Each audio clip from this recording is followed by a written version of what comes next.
Hi viewers, কেমন আছেন সবাই? আজকে আমি আপনাদের কাছে আবার একটা অন্যরকম কেক নিয়ে এসেছি।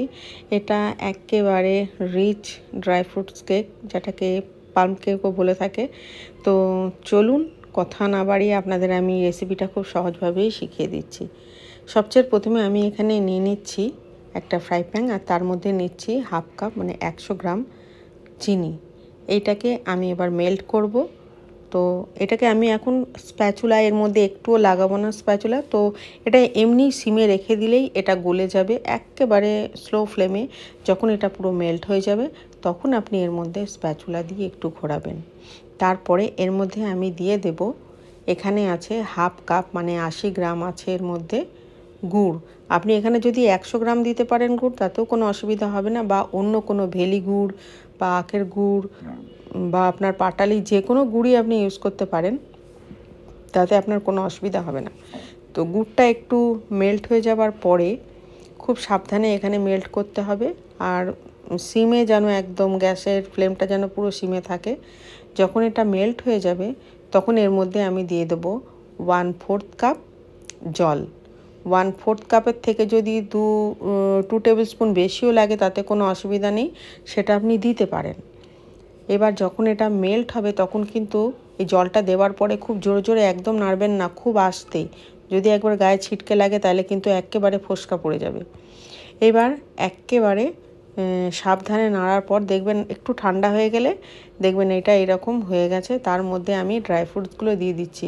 এখানে অনেক রকমের ড্রাই ফ্রুটস আছে, ক্যানবেরিজ আছে, অ্যাপ্রিকট, আপনার মোরব্বা, তারপরে খেজুর, এগুলো সব দেওয়া আছে, কিউই আছে, 3 রকমের বাদাম আছে এখানে, আলমন্ড, কাজু আর আখরোট, আর এখানে কিশমিশ আছে, সিডস আছে, আর আপনার ব্ল্যাক কারেন্ট আছে, এগুলো দেওয়া আছে। এর থেকেও অনেক বেশি ড্রাই ফ্রুটস আরও দিতে পারেন, কোনো অসুবিধা নেই।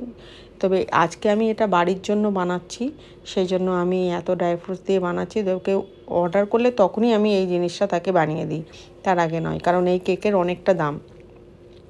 তো এটা ভিজিয়ে দেওয়ার পরে সাইডে করে রেখে দিলাম ঠান্ডা হতে।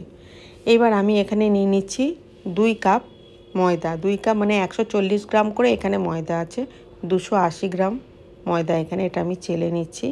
এবার আমি এর মধ্যে দিয়ে দেব বেকিং পাউডার।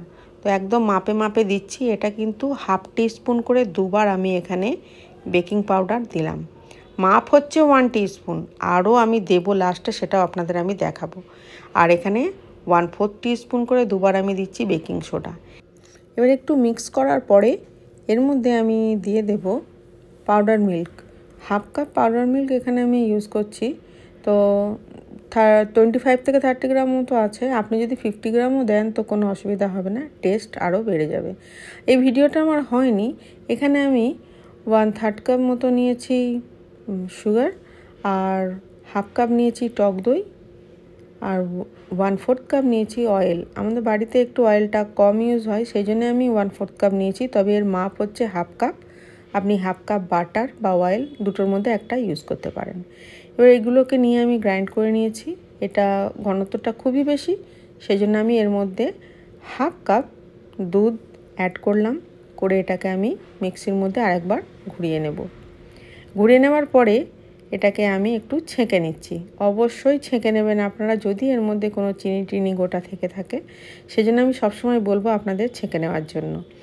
এইবার যে ড্রাই ফ্রুটসগুলো আমি মোলাসিসের মধ্যে ভিজিয়ে রেখেছিলাম, চিনি আর গুড় দিয়ে মেল্ট করে যেটা বানানো হয় সেটাকে মোলাসিস বলা হয়। আর এই ড্রাই ফ্রুটস এই কেক বানাতে গেলে মোলাসিসটা ইউজ হয়। তো আমি তো ওর মধ্যেই সব মিক্স করে একেবারে রেখে দিয়েছিলাম।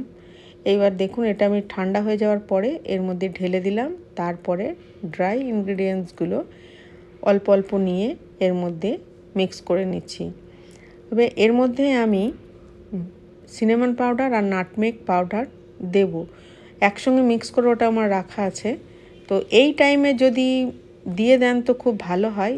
ওটা আমার একটু ভুল হয়ে গেছিলো, আমি লাস্টে দিতে ভুলে গেছিলাম।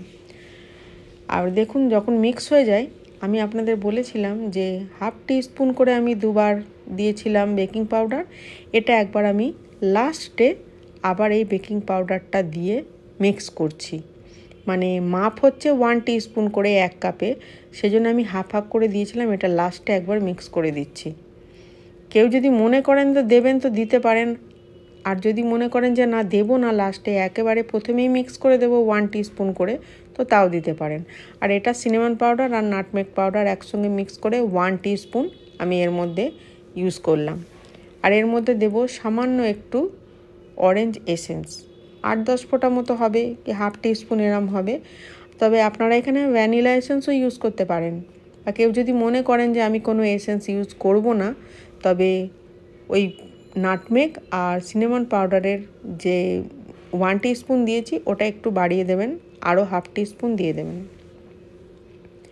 এবার আমি আগে থেকেই মোল্ড রেডি করে রেখেছিলাম বাটার পেপার লাগিয়ে, তো এবার এর মধ্যে দিয়ে আর উপর থেকে আমি কিছু ড্রাই ফ্রুটস দিয়ে দেবো। যে ড্রাই ফ্রুটসগুলো আমি দিয়েছি সেইগুলোই আমি উপর থেকে আবার দিয়ে দিচ্ছি, শুধু এর মধ্যে টুটি ফুটি নেই। এগুলো সমস্ত সব রকমের ড্রাই ফ্রুটস আছে। ড্রাই ফ্রুটস দেবার পরে আমি এটা বেক করতে দেব। তবে অবশ্যই আপনারা ট্যাপ করে নেবেন, ট্যাপ করে তারপরে, আর এই টাইমটা কিন্তু খুব তাড়াতাড়ির মধ্যে করবেন। আজকে আমি এটাও আপনাদের আমি গ্যাসের চুলোর মধ্যেই করে দেখাচ্ছি। তো ঢাকনাটা পেপারটাই লেগে যাচ্ছে, সেই জন্য আমি উপর থেকে একটা বড় স্টিলের গামলা দিয়ে দিলাম। তো দেখুন কেমন করে দিয়েছি। এরকম করে এটা আমি বেক করলাম, আপনার পুরো 1 ঘন্টা 5 মিনিট লেগেছে বেক হতে। স্লো ফ্লেমে আমি রেখে দিয়েছিলাম, খুব আস্তে আস্তে হলে তবেই এই বেকটা খুব সুন্দর হয়।